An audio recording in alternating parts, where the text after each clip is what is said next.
रामलला की प्राण प्रतिष्ठा 22 जनवरी को है, लेकिन खास बात यही है कि यह सफर आसान नहीं था। बहुत सारे कार सेवकों ने अपनी जान दी और साथ ही साथ बहुत से ऐसे लोग हैं जिन्होंने काफ़ी ज़्यादा बलिदान दिए। उन्हीं में से एक हैं जय भगवान गोयल जी, जो मेरे साथ मौजूद हैं बातचीत करने के लिए। सर, आपका बहुत बहुत स्वागत है।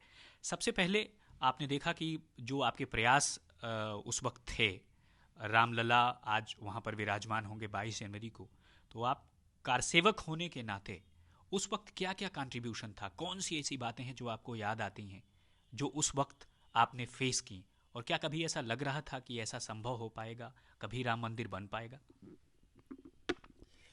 देखिए, जो भी ये सफ़र तय हुआ, ये सब लगता है राम जी की कृपा के कारण ही हुआ।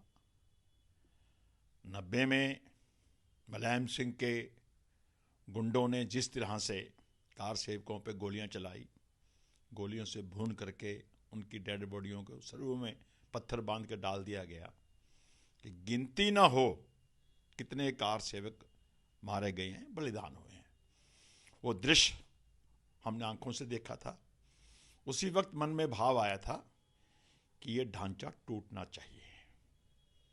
और उसके बाद जब 6 दिसंबर 1992 को कार सेवा का कार्यक्रम बना, उस वक्त तो प्रभु कृपा से कल्याण सिंह जी मुख्यमंत्री थे, कोई रोक टोक नहीं थी। जो भी जाना चाहता था वहाँ गया। 4-5 लाख लोग पूरे देश से, हिंदू नौजवान पहुंचा। उन सब के मनों में कहीं ना कहीं इस बात का रोष था, क्रोध था कि आज हम बदला लेने आए हैं उन कार सेवकों के बलिदान का, इस ढांचे को गिराएंगे।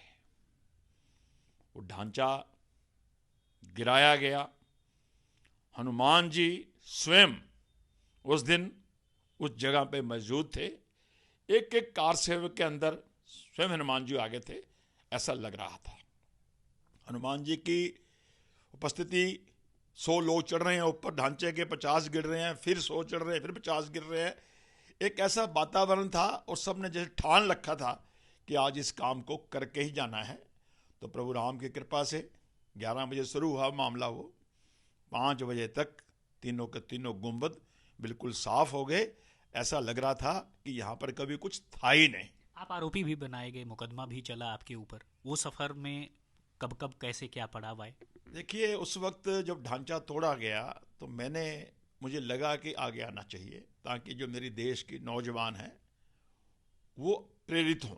तो मैंने सबसे पहले आकर के स्वीकार किया था मीडिया के सामने, दुनिया के सामने, कि ये विवादित ढांचा तथा कथित बाबरी नुमा ढांचा हमने तोड़ा है और दुनिया की कोई शक्ति को ताकत दोबारा बनाएंगे, फिर तोड़ेंगे। उस कारण से सबसे पहले मेरी गिरफ्तारी हुई। गिरफ्तारी के बाद लखनऊ जेल में रहे 15 दिन। लगातार चक्कर काटे गए 28 साल तक सीबीआई कोर्ट लखनऊ में। लेवरहैन कमीशन बैठा, लेवरहैन कमीशन के आगे भी हमारी पेशी हुई। उस वक्त न्यूज़ ट्रैक ने कैसेट बनाई थी एक, उस कैसेट में मेरा ये स्टेटमेंट था कि ढांचा हमने गिराया है, तो वहाँ उन्होंने कैसेट चला दी। वो तो मुझे पूछने लगे कि लेवरहैन कमीशन जी आपने क्या कहना है, गोयल जी मुझे क्या कहना है, जो कैसेट में कह रखा है वही मेरा स्टेटमेंट है और मैं तो आज भी उसके ऊपर स्टैंड कर रहा हूँ। मुझे लग रहा है कि जो भी कुछ हुआ, जो भी कुछ करा, वो प्रभु राम ने इस लायक समझा। भगवान राम ने मुझे उस काम के निमित्त किया, तो हम प्रभु राम के काम आ गए। प्रभु राम की कृपा से आज पूरा देश ही नहीं, पूरी दुनिया राम का भव्य मंदिर बनते हुए देख रही है। मैं समझता हूँ इसमें हमारे मोदी जी के आने के बाद काफ़ी बदलाव आया है। जी, कभी कभी कभी जो है वहाँ पुष्पक विमान उड़ा करता था, लेकिन ऐसा पहली बार हुआ जब वहाँ पर महर्षि वाल्मीकि के नाम पर एक एयरपोर्ट भी हुआ और वहाँ पे भी उड़ान भरी गई। देखिए, ये प्रभु की कृपा साक्षात बरस रही है। हमारा भारत का वैभव, सनातन का वैभव धीरे धीरे धीरे जिसके ऊपर धूल मिट्टी जमा दी गई थी, वो सब साफ हो रही है।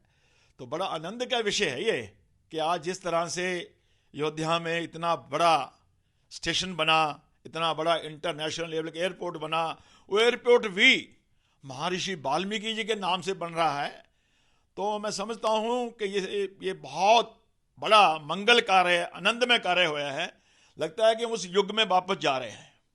आज तो पूरी दिल्ली में, पूरे देश में, पूरी दुनिया में राममय हो रहा है, और हिंदुस्तान ही नहीं, विदेश के किसी भी कोने में बैठा हुआ एक भी जो हिंदू है वो भी चाह रहा है कि मैं उस पल का, 22 जनवरी का जो दृश्य, जब हमारे प्रधानमंत्री जी रामलला को विद्यमान करने होंगे वहां पर अयोध्या में, तो मैं उसका अवलोकन करूं, मैं उसका साक्षी बनूं। इसीलिए योजना बनी है कि जितने भी देश में मंदिर हैं, सब मंदिरों में एलईडी लगेंगी। हम सब लोग अपने अपने इलाकों के मंदिरों में इकट्ठे होंगे और वहां से अक्षत आए हैं पूजा होकर के, उन अक्षतों के साथ उस वक्त भगवान की हम पूजा करेंगे, खूब नाचेंगे, खूब गाएंगे, भंडारे लगेंगे। रात को दिवाली मनाई जाएगी। वो दिवाली जो हमने 14 साल, भगवान राम 14 साल के बाद आए हैं, वो दिवाली जब मनाते हैं हर साल। इस बार तो रामलला 500 साल के बाद अपने निज धाम में विद्यमान होने जा रहे हैं। इस दिवाली का आनंद अलग होगा, और यह दिवाली एक ऐतिहासिक दिवाली होगी, और इसकी खूबी, इसकी चर्चा आने वाले समय में होती रहेगी कि 22 जनवरी 2023 में ऐसी दिवाली मनाई गई थी। हम तो देख रहे हैं विदेशों में बैठे हुए लोग भी इस दिवाली की तैयारी कर रहे हैं। बिल्कुल।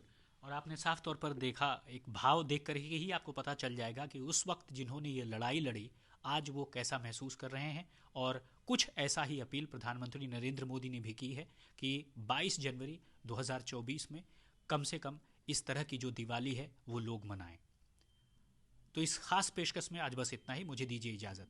राम किंकर सिंह, आज तक के लिए।